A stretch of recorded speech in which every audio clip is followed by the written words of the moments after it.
O scanner corporal faz um raio-X de corpo inteiro. O equipamento inédito no Brasil pretende ajudar no combate ao tráfico internacional de drogas.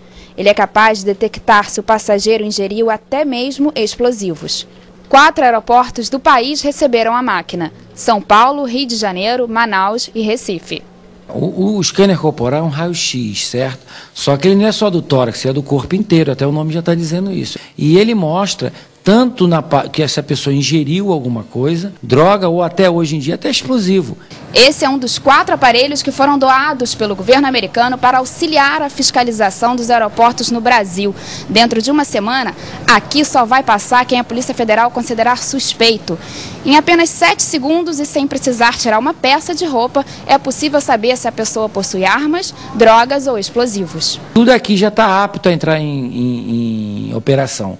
O que está faltando só é que, nesse sentido da privacidade do passageiro, está faltando ser instalado divisórias. Nos Estados Unidos, a máquina chegou a gerar constrangimento quando foi inaugurada.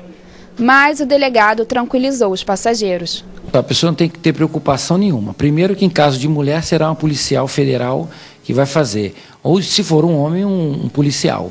Mostra os ossos, os órgãos, não mostra a pessoa sem roupa. A busca pessoal ainda tem o constrangimento de repente ser apalpado ou coisa parecida. E no body scan o policial nem encosta no passageiro. Segundo o delegado, o índice de radiação emitida pelo scanner corporal é semelhante ao de um exame de raio-X. Os policiais que vão manusear a máquina foram treinados pela Comissão Nacional de Engenharia Nuclear. Esse aparelho foi aprovado pela comissão e não representa perigo nenhum à saúde de quem for passar nele.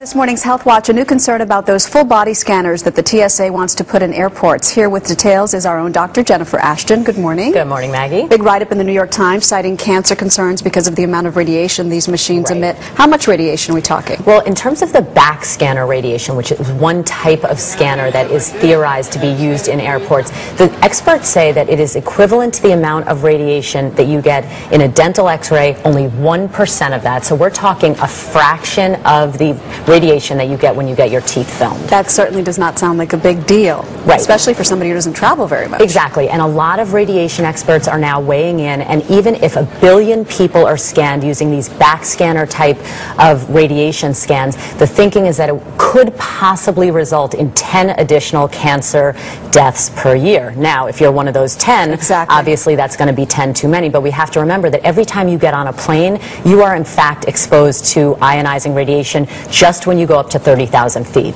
A new CBS News poll released this morning shows that 74% of Americans are in favor of putting these machines in airports.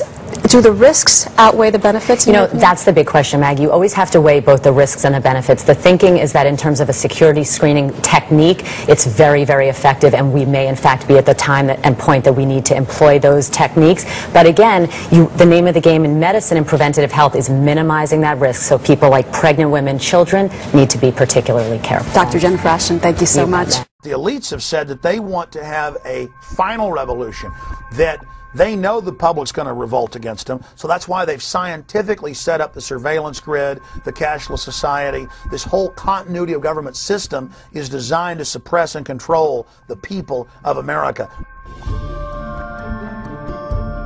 My name is Sam Ozaki. I'm a native-born American citizen, Los Angeles, California.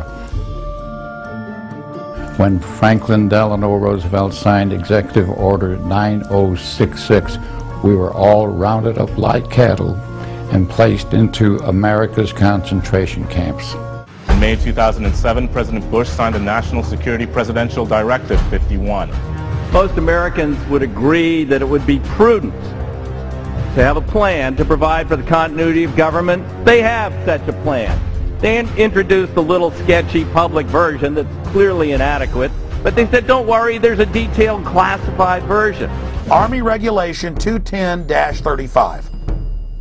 Now, this was set up in 1986 secretly, and for 10 plus years it was secret.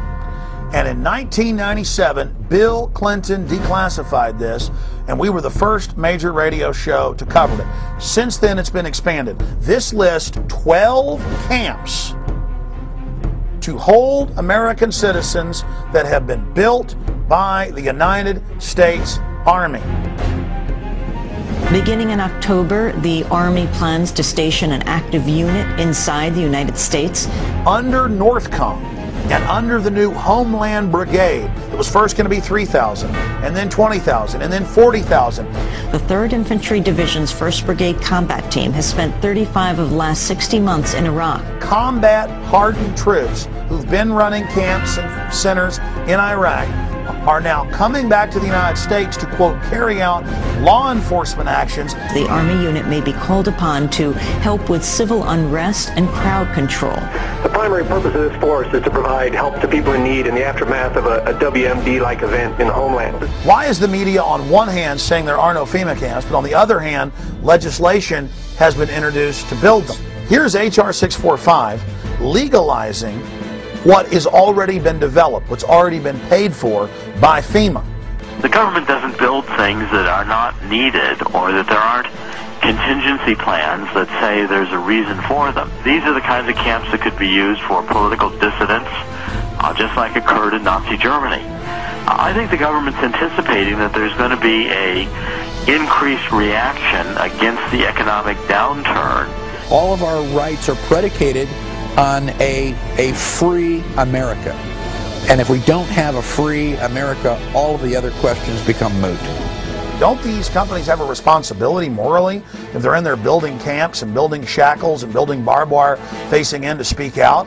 I talked to the Department of Homeland Security spokespeople, and they affirmed the contract with this KBR, the former Halliburton company, was in place. The Department of Homeland Security was ready to build these contingency as needed detention centers anywhere in the country in the event of any kind of a national emergency, including natural disasters or, again, riots or protests.